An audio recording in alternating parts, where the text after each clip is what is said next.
Assalamualaikum warahmatullahi wabarakatuh. Perkenalkan, saya Jovina Margareta, absen 12 dari kelas 3E, Program Studi Akuntansi Manajemen, jurusan Akuntansi dari Politeknik Negeri Malang. Pada video kali ini, saya akan memenuhi tugas dari praktikum auditing, dan saya di sini bekerja selaku sebagai junior auditor dari KAP Dr. Andes Muhammad Audi Prasetya dan rekan di Samudra Tower, Jalan Raya Darmo, Kafling 10, Surabaya. Dan saat ini saya bertugas untuk mengaudit bagian dari audit utang biaya. Oke, langsung saja kita akan mempraktekkannya. Sebelum itu, kita akan mencari tahu apa sih utang biaya itu. Jadi, teman-teman, utang biaya itu adalah rekening utang biaya yang berisi bermacam-macam utang terkait dengan beban-beban biaya yang menjadi utang dan belum dibayar oleh pembiayaan. Bukti-bukti catatan utang biaya itu didukung oleh memo intern perusahaan. Jadi, sebagai seorang junior auditor, kita perlu untuk memeriksa dan menguji setiap bukti-bukti transaksi dari perusahaan atau dokumen yang nanti akan diberikan dari klien kita. Oke, yang kedua, dalam kaitannya dengan audit utang biaya ini yang harus diperhatikan sebagai seorang junior auditor, yaitu pertama, karena terkait dengan beban usaha, maka pembebanannya ada yang menjadi bagian penuh dari suatu departemen. Misalnya di Departemen Administrasi dan Umum saja, atau pemasaran saja. Dan ada yang pembebanannya itu dialokasikan pada kedua bagian departemen. Jika pemanfaatan beban itu diperuntukkan pada dua departemen tersebut. Yang kedua, manajemen melakukan penelusuran pemanfaatan ketiga jenis biaya, yaitu biaya listrik, biaya air, dan biaya telepon, untuk kemudian dibuatkan daftar data tagihan dan alokasi dalam kelompok beban administrasi dan umum dan juga beban pemasaran. Selanjutnya, temuan audit. Jadi saudara atau kita sebagai junior auditor itu telah memperoleh daftar rincian utang biaya dari klien. Bukti-bukti yang terkait dengan utang biaya telah diperiksa dan hasilnya itu memuaskan. Prosedur yang harus kita lakukan dalam melakukan audit utang biaya ini ada 5, teman-teman. Yang pertama itu keakuratan catatan. Langkahnya adalah kita harus mencocokkan saldo neraca, buku besar, dan catatan pendukung utang biaya. Yang kedua, untuk keberadaan dan utang, langkahnya kita minta daftar-daftar utang biaya, kemudian diperiksa pembayaran setelah tanggal neraca atau subsequent payment utang biaya oleh perusahaan. Dan yang ketiga itu adalah kelengkapan, yaitu telusuri beberapa dokumen pendukung transaksi timbulnya utang biaya. Langkah yang keempat adalah penilaian dan alokasi, yaitu kita harus memeriksa adanya kemungkinan utang biaya yang tidak tercatat atau unrecorded liabilities. Dan yang terakhir adalah penyajian dan pengungkapan. Langkahnya, kita harus membandingkan penyajian dan pengungkapannya itu dengan SAK yang berlaku di perusahaan klien, dan juga mempertimbangkan kematerialitasan jumlah dan kebijakan akuntansi yang dipakai oleh perusahaan klien kita. Oke, dalam melakukan audit utang biaya ini, kita akan mengisi dokumen kertas kerja. Yang pertama, ada kertas kerja utama atau top schedule. Yang kedua, kertas kerja utang biaya. Dan yang ketiga, kertas kerja alokasi biaya, telepon, listrik, dan air. Oke, dari modul yang telah kita baca, kita mendapatkan saldo dan data rincian utang biaya dengan kode rekening 2.1.3 dengan nama rekening utang biaya. Untuk tahun 2022 itu sebesar Rp7.766.058 dan 2021 sebesar Rp29.615.55. Kita akan membandingkan dengan neraca. Pada neraca PT Wahana Eka Setia per 31 Desember 2021 dan 2022, kita masuk di utang dan ekuitas, tepatnya di utang jangka pendek, di situ dimunculkan utang biaya. Dan nominalnya itu sama dengan saldo rincian besar. Next, kita juga mendapatkan dokumen dari klien. Yang pertama, ini adalah dokumen rincian utang biaya. Jika Kita bisa lihat di sini ada jenis biaya beserta dengan jumlah dan juga keterangannya. Ada biaya untuk BAU atau beban administrasi umum lain-lain itu perbaikan kantor sebesar 3.1160 rupiah, BPS atau beban pemasaran lain-lain, servis kendaraan sebesar 1.800.000, listrik, PLN, PDAM dan telepon dari PT Telkom itu sebesar 1.600.000. Nah, untuk keterangannya, untuk perbaikan kantor itu sudah dilunasi 12 Januari, dan akan dilunasi 12 Januari 2023. Dan untuk BPS dari servis kendaraan itu akan dibayar pada 12 Februari 2023 dengan giro. Dengan nomor gironya BM 1997-59. Dan ini dokumen biliet giro untuk membayar servis kendaraan tadi ya, teman-teman. Oke, next. Untuk biaya listrik, air, dan telepon ini diestimasi dari rata-rata beban listrik, air, dan telepon yang dibayar tiap bulan sebesar 2.400.000 periode beban dan tanggal 10 sampai tanggal 10 bulan berikutnya. Ini nanti akan kita perinci lagi di kertas kerja alokasi biaya listrik, air, dan telepon. Dan ini adalah gaji, insentif, dan lain-lain yang belum dibayar. Untuk dirut itu 200.000, direktur 655.000, dan manajemen pemasaran sebesar 500.000. Oke, next. Ini adalah rincian alokasi biaya listrik, air, dan telepon yang kita dapat dari perusahaan PT Wahana Eka Setia sebagai klien kita. Yang bagian atas, yaitu yang ini, adalah alokasi untuk BAU atau beban administrasi dan umum. Dan yang di bawah ini adalah alokasi untuk beban pemasaran. Sekarang kita akan pengisian kertas kerja utama. Kita tulis indeksnya indeks H. Kita akan isi saldo per buku dan saldo tahun lalu sesuai informasi di dokumen neraca. Dengan ref kakaknya tadi 2.1.3 sesuai di buku besar tadi ya teman-teman. Dengan keterangannya tadi utang biaya. Saldo per buku ditulis saldo tahun 2022 sebesar 7.766.058 rupiah. Dan saldo tahun lalu itu adalah saldo tahun 2021.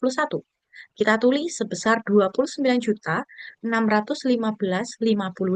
rupiah. Seperti itu teman-teman. Untuk pengisian kertas kerja utama. Next. Kita akan mengisi kakak kertas kerja utang biaya. Kita tulis indeksnya H1. Kita isi jumlah sesuai jenis utang dan sumbernya dari dokumen yang telah diberikan klien tadi. Untuk perbaikan kantor tadi sebesar 3.1160 rupiah. Servis kendaraan sebesar 1.800.000. Untuk telepon listrik dan air tadi itu sebesar 1.600.000. Dan khusus untuk menguji utang beban telepon listrik dan air, perhitungan lebih lengkap di kakak indeks H2. Untuk beban gaji karyawan dan staf, itu nanti akan dijumlahkan. Jadi 200 ditambah 655 tambah 500, itu totalnya 1.355.000. Saldo audit itu kita jumlahkan semua beban-beban tadi. Dan saldo buku besar, kita ambil dari kertas kerja utama untuk saldo per buku. Terus kita cari selisihnya. Dan ketemulah selisihnya itu sebesar 2 rupiah saja. Tadi di langkah yang kelima, teman-teman memperhatikan, kita harus mempertimbangkan kematerialitasan dari apa yang kita audit. Karena selisihnya itu hanya 2 rupiah, dan itu dianggap tidak material, jadi kita tidak perlu membuat jurnal penyesuaian untuk selisih 2 rupiah itu tadi, teman-teman. Oke. Next, kita akan mengerjakan kertas kerja indeks H2 untuk alokasi biaya listrik, telepon, dan air. Jadi kita akan melakukan perhitungan alokasi biaya listrik dan air sesuai kebijakan manajemen. Ini kita tulis indeksnya H2. Kita akan menguji jumlah utang biaya khusus untuk menghitung besarnya utang biaya telepon, listrik, dan air per 31 Desember 2022. Untuk itu kita menggunakan rumus utang beban telepon, listrik, dan air. Rumusnya itu apa? Yaitu 20/30 dikali beban bulan Desember 2022 yang akan dibayar pada Januari 2023. Untuk yang pertama di BAU-nya itu di Desember itu sebesar 1.200.000 dan di BPS-nya itu juga sama 1.200.000. Nah, lalu kita total jumlah BAU dan BPS-nya, itu ketemunya sebesar 2.400.000. Nah, kita masukkan ke rumus 20 per 30 kali beban bulan Desember. Jadi beban bulan Desember itu ya sebesar 2.400.000 itu tadi ya teman-teman. Jadi untuk hasil perhitungan itu kita masukkan rumusnya ya. Sama dengan 20 per 30 dikalikan 2.400.000. Hasilnya 1.600.000 itu untuk PAU dan BPS. Nah, untuk hasil masing-masing dari pembebanan PAU dan BPS itu bisa kita bagi dua. Jadi 1.600.000 dibagi dua itu nanti hasilnya 800.000. Nah, teman-teman, kenapa sih? Mungkin teman-teman bertanya, kenapa rumusnya itu 20 per 30 kali beban bulan Desember 2022? Jadi, hal itu karena periode kita pembayarannya itu setiap tanggal 10 di bulan berikutnya.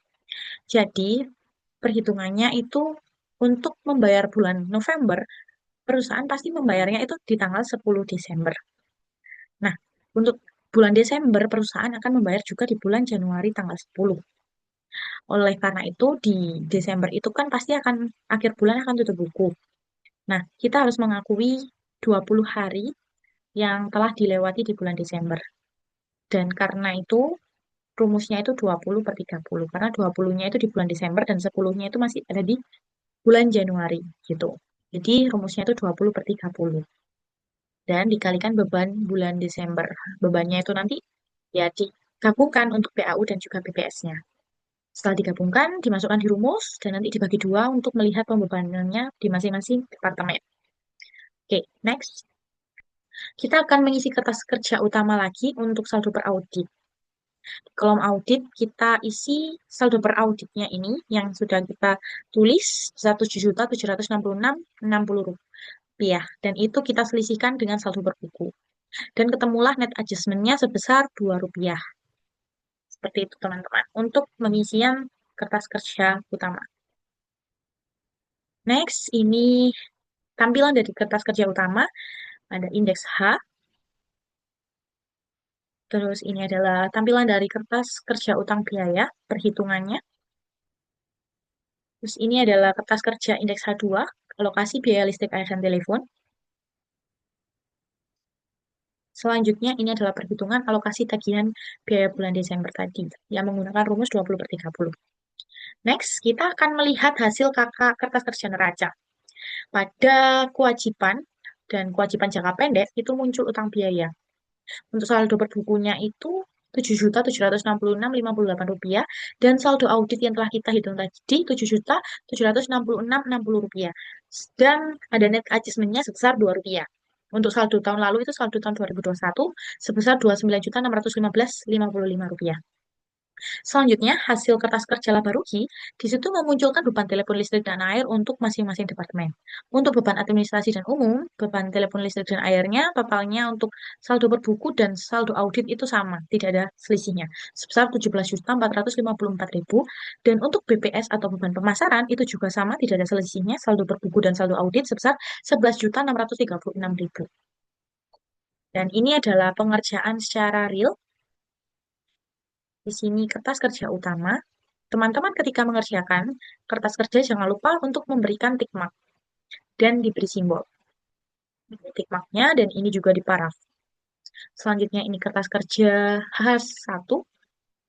Ini tick mark sudah disediakan jadi kita hanya membuat simbolnya saja. Jangan lupa paraf.